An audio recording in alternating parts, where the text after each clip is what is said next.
see all right now? Is that okay? Okay. Thank you for having me back to Meriden. I appreciate it. This is a very energetic committee, so it's always fun. I always love coming to this building because I feel like I'm going to a secret meeting. But when you leave the blinds open at a Masonic lodge, it just doesn't have the same effect. So I'd like to come in next time and see candles hanging from the ceiling and all that. But anyways, Justin Bernie are running for Congress here in the 5th District. Obviously a very important election. And yesterday, of course, was good too. Anybody happy about this? Yeah. Oh, yeah. We had some members of our team go up there yesterday. Next slide here. And here we are, and that's me next to the 2 registered Republicans in Massachusetts. They're a couple of great folks, and we found a few more later. Go ahead, Dan. That's at the call center later on. And it was very interesting to be there because they had never been in a close election like that before. They didn't know what it was like to be to have their guy in the fight. I think 1990 was the last time that they had a Senate candidate that was any good and close to winning. And I heard one of the guys, one of the managers there say, "Man, so this is what it feels like to be a swing state." And, we're going to have that feeling here this year because this district is in play. We are one of 40 or so seats in the country that's going to decide who is going to own the House of Representatives.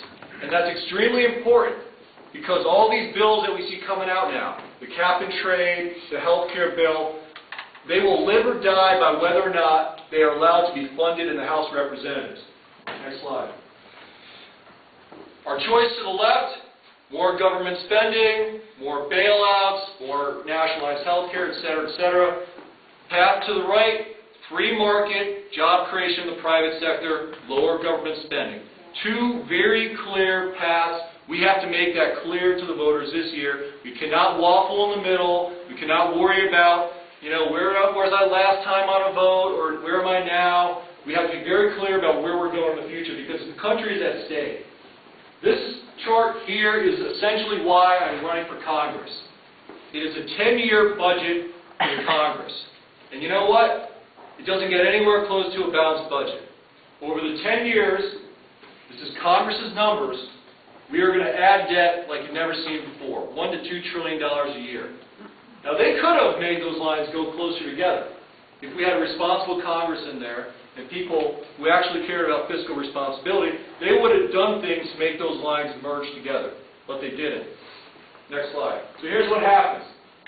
$1 to $2 trillion more in debt every year. We get up to about $21 trillion by the end of the decade. And that's a best case scenario.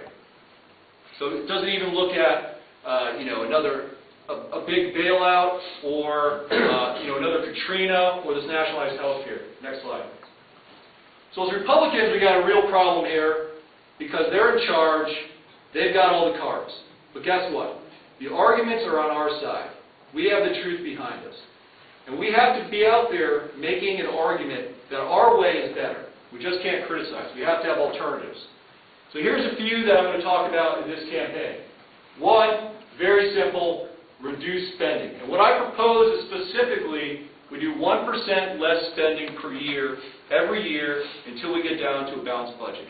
1%, that's it. Get rid of some of the fraud, abuse, and waste. They can do it. Very reasonable. Number 2, all of the above energy policy. We've got to have cheaper energy. Connecticut has the most expensive energy in the continental United States. We're getting killed. And energy costs are going up in the United States overall. We've got to drill.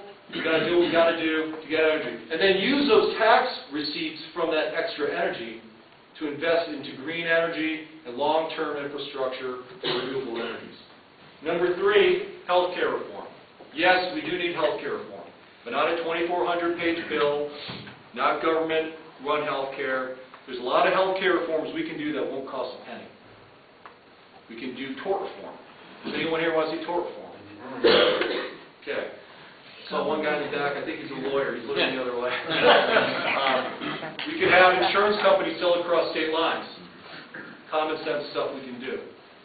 And we do this stuff nationally. It's going to have effect locally. What I would like to see in the next 10 years here is large companies and small businesses cropping up in central Connecticut again, in places like Meriden. Come into downtown areas where there's opportunity, where there's real estate and infrastructure, and starting businesses, creating jobs. I'd like to see a Meriden where there's people at night up and down because they're working late, because they have too much work to do before they go home. That's what we need to see in Meriden and other places like it. But the only way we're going to get there is if we're attracting businesses into the country and into the state, so we need a better business environment. Lower energy costs, lower health insurance costs, and lower taxes. And if we do that, I believe this country is ready for renewal. I think we're going to see an explosion in jobs and in innovation. And that's the choice we've got to make. We've got to take the one to the right. We've got to take the path that is non-government forever, less government spending, and more job creation in the private sector. Go ahead. Very quickly about the race. You're very important, Meriden. Look at the bottom right there. The dark areas are swing voters. So this RTC is going to largely determine this race. Whether or not this town swings Republican, or swings more Republican, or swings more Democrat, is going to have a huge effect on this race. Farmington Valley, where I'm from there, is also important. And we got to have a candidate that has a background, I think, in economics and national security, because those are the two big issues facing our country. I'm a veteran of Afghanistan. I've got a background in economics. I've worked in the private sector. I understand a lot of these issues. I'm not a whiz like Peter Schiff is. Where's Peter? I'm not an economics PhD, but I know enough to know what we got to do to get to where we need to be. So I'm asking for your support. I know that we can take back the House if we have the right candidates, and I'll look forward to seeing you in the future as we campaign. Thank you.